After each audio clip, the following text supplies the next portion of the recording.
Hi, I'm Paul Sage, Hi, I'm Nick Conkle. Hi, I'm Dan Crenshaw. and we're here to talk about the group gameplay in Tamriel. Yeah, so here what we're looking at is an overland boss monster. One of the things we looked at is the fact that people at first really kind of like to get their legs, so to speak, under them by playing alone. And so what we wanted to do is provide friction elements to really get people involved in playing with other people, because we don't want to force you to play with others. We want to give you encouragement. So we opened up here with Sorcerer's Crystal Shard, kind of stun the guy right off. I'm the healer there, just went into lightning form. We'll do it again.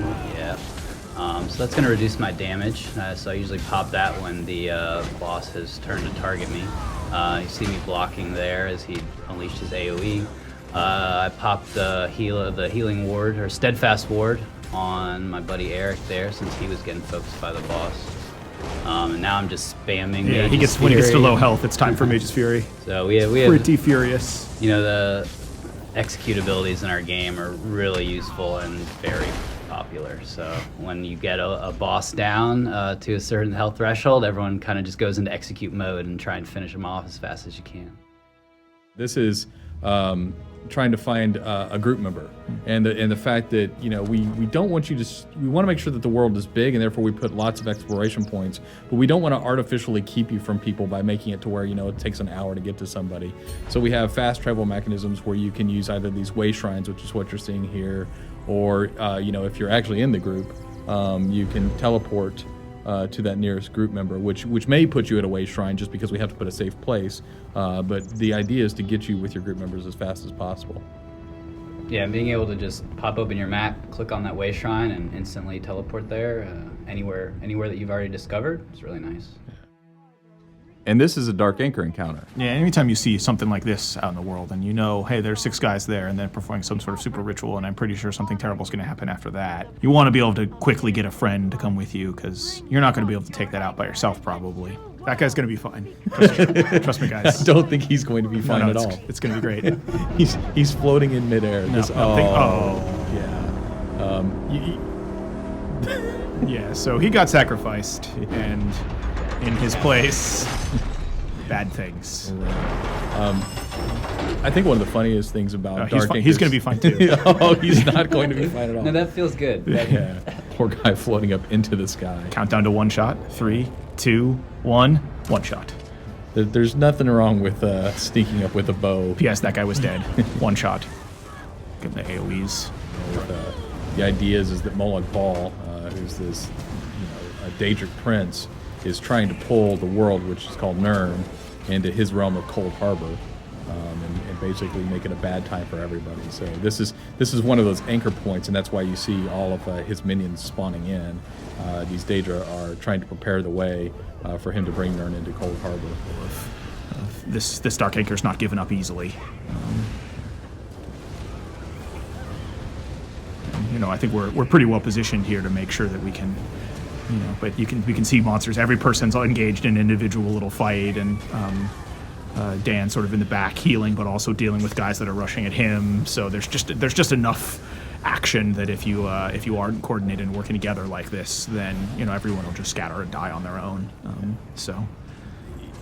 Dark Anchor's really started to take off when we introduced the mechanics of the switches there, or the pinions that you have to release, and you have to decide, okay, which one of us is going to go stop fighting the monsters to go run over and hit the pinions. It just added, a few more interesting decision points in the gameplay there. Yeah, I really like the feel of it versus how, it used to feel more like an arena, a game style, and this is more like Bal's trying to defend himself, throwing everything he's got at you, and you sort of have to just deal with all the problems, and they're just coming constantly. Probably want to protect the healer there. Yeah, there you go. Oh, is that the crystal mortar there? I love that one. Yeah, I really like just how it's just a continuous wave of all kinds of terrible things from all kinds of terrible Daedric enemies, right? And because of that unpredictability, you want to make sure you bring a really flexible party and build to the situation. When we switch back and forth between first person and third person, I know a lot of the guys around here like to play in third person just because of the situational awareness, but almost every time I'll play in first person.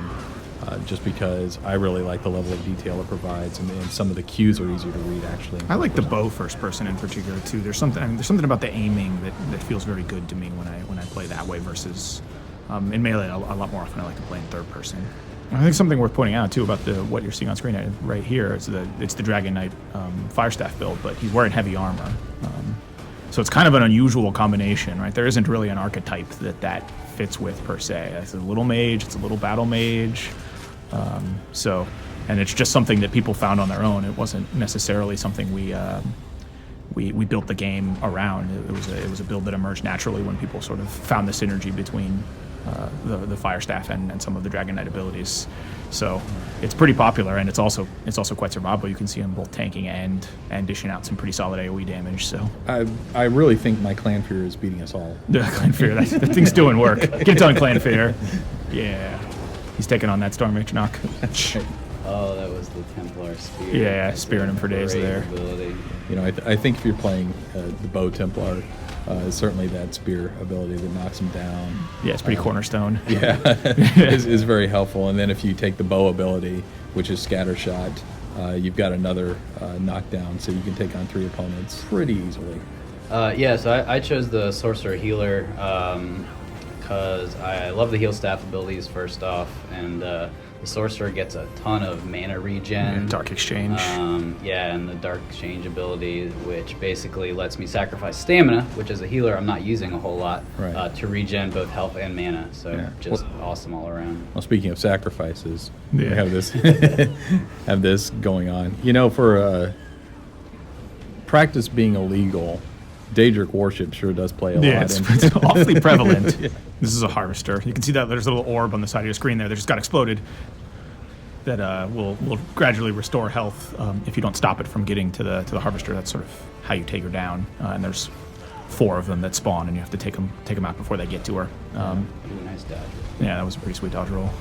I think a harvester is actually one of our unique Daedra for Elder Scrolls Online, correct? Yeah, I think so. Take that, Harvester. Yeah. So that's at the end of all the waves, or all the sort of continuous waves. There's one giant boss, and then you get the opportunity to knock out the thing for good, which is what's happening here. And you can see like it was a really bad place. The world was warped around this, and after you take it out, it sort of returns to normal. You know, the skies go back to clear. Yeah, Pretty sparkles. Yeah, take that, Molag Bal. Stay out of our Tamriel.